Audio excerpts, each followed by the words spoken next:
As President Trump heads off for the G20 in Argentina, leaving the comforts of the White House all decorated for the holiday season, the world appears to be in turmoil. Trump felt the need to lash out on a variety of topics before he left for 2 campaign rallies in support of Republican Senate candidate from Mississippi who seems to have a bad case of racist foot-in-mouth disease. Now, Trump once again defied his own administration reports, this time on climate change, where he simply said, "I don't believe it." He attacked General Motors for announcing layoffs and closures in 5 plants in North America, including Ohio. Sadly, looks like the Buckeye State are not getting those jobs back, as he promised. And all this is not good for Trump's 2020 election plan. Now, with the G20 a week away, the Russians attacked Ukrainian ships in an attempt to provoke a response.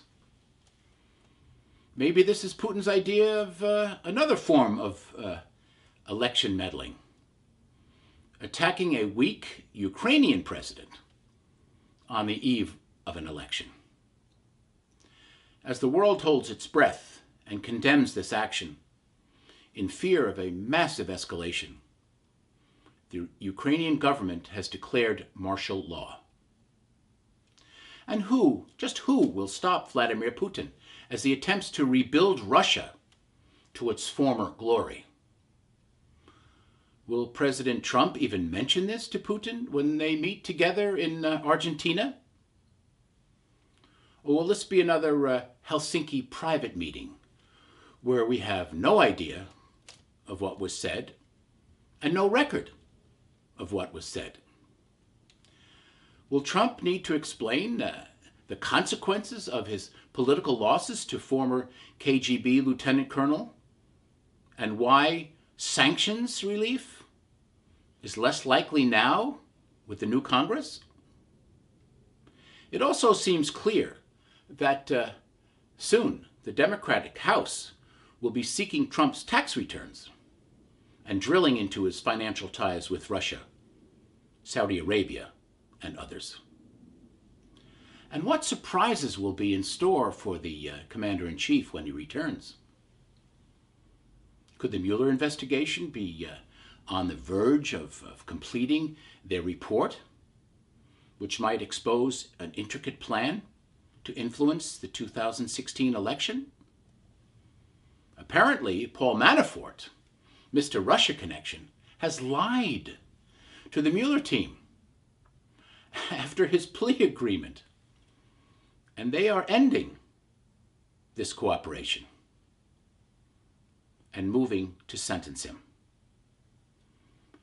It seems Mueller's team is moving in fast. Will we learn who knew what, when they knew it, and whether the Russians were involved in the campaign, and even with members of the Trump family? Could this be the last tango in Argentina for Donald Trump and his favorite dictator, Vladimir Putin? This is John Christopher Bua for Real Political News, Washington.